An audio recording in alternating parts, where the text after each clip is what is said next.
ॾाढो सुठो अदा, ॾाढी सुठी अवां ऐं मुख़्तसर ऐं जामे ॼाण ॾेई रहिया आहियो। असांजे कुझु दोस्त जेके आहिनि उहे ॿोली जे मामले में तव्हां खां वधीक ॼाणणु चाहिनि था। अदा सजाद जो सवाल आहे त सूतियात जे हवाले सां सिंधी ॿोली कहिड़ी ॿोलीअ जे वेझो आहे? ऐं अदा अहमद सां सवाल थो करे त सिंधी ॿोली ऐं उर्दू ॿोलीअ जे लफ़्ज़नि ऐं लुगात में केतिरो ॻंढापो आहे? हिन वक़्तु दुनिया में 7,000 जे लॻभॻि ॿोलियूं ॻाल्हाइजी रहियूं आहिनि ऐं आलिमनि जो ख़्यालु आहे त इहे समूरियूं ॿोलियूं बुनियादी तौर ते 7 या चंद ॿोलियुनि मां उसरियूं आहिनि मथे।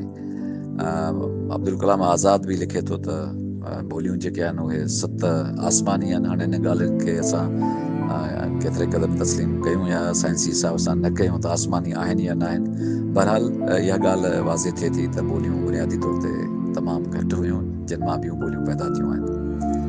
हाणे सिंधी ॿोली यकीनन उन्हनि चंद ॿोलियुनि मां आहे जेके हिन दुनिया में इंसान जे अचण सां ई शुरू थियूं हुयूं। बाद जूं ॿोलियूं जेके बि आहिनि उहे ॿियनि ॿोलियुनि सां सिंधीअ जे मेलाप ऐं लाॻापे ऐं लहजाती फ़र्क़ मां अॻिते उसरी आयूं आहिनि। मिसाल तौरु असां हिकिड़ो लफ़्ज़ु खणूं था, जीअं तव्हां उर्दूअ जी ॻाल्हि करियो था त उर्दूअ में सिज खे सूरज चइबो आहे ऐं देखना जेको लफ़्ज़ु आहे उहो हिंदी ऐं सिंधीअ में बि उर्दूअ में बि इस्तेमालु थींदो आहे।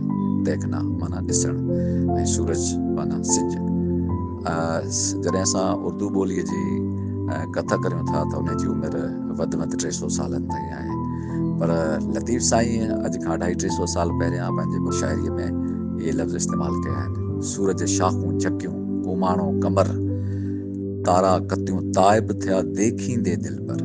हाणे हिते देखींदे दिल पर तव्हां ॾिसो त इहे लफ़्ज़ ऐं सूरज जेको आहे सिज जे लाइ इस्तेमालु थियो आहे। सो हाणे इहे ॿोली जेके नयूं ॿोलियूं पैदा थियनि थियूं उन्हनि जो ख़मीर, उन्हनि जो एंथ्रोपोलॉजिकल बैकग्राउंड ऐं उन्हनि जो समाजी पस मंज़र, सक़ाफ़ती पस मंज़र क़दीम ॿोलियूं हूंदियूं आहिनि। असां त इहो सम्झूं था त उर्दू ॿोली हिकु ख़ूबसूरत ॿोली आहे ऐं उहा हिकिड़ो टिड़ियल उहो गुल आहे जंहिंजी ज़मीन ऐं जंहिंजो ख़मीर ऐं जंहिंजो बुनियादु सिंधी ॿोली आहे। चयो वञे थो त हिंदी ॿोली ऐं फ़ारसी ॿोलीअ जी मिक्सचर आहे, पर ख़ुदि आलिम इन शइ ते इतफ़ाक़ कनि था त हिंदी ॿोली ख़ुदि सिंधी ॿोलीअ जी सिराज साहिब जो नज़रियो बि तव्हांजे साम्हूं आहे ऐं ॿियूं खोड़ सारियूं एंथ्रोपोलॉजिकल शाहिदियूं मिलनि थियूं त हिंदी ॿोली ऐं ख़ुदि हिंदू धर्म जेको आहे उहो सिंधी ॿोली ऐं सिंधू धर्म जी बिगड़ियल सूरत आहे। जेको असांजे बरे सग़ीर में इंसानु पहिरियों रहियो आहे उहो सरज़मीन सिंध ते रहियो आहे। छो त हितां जी जेका जाग्राफी जियोलॉजिकली हालतूं आहिनि उहे माण्हूअ जे रहण जे लाइक़ु हुयूं, उनखे सराइब जो जेको सामान मुयसरु करण जे क़ाबिल हुयूं त इंसानु पहिरियों हिते ई रहियो आहे, उन खां ॿोली ॻाल्हाई हूंदी, यकीनन उहा सिंधी ॿोली ई हूंदी। पोइ जीअं ॿियनि इलाइक़नि ते विया आहिनि, ॿियूं शयूं आयूं आहिनि त उन में लफ़्ज़ियात उहे फ़र्क़ु पैदा थींदा विया आहिनि।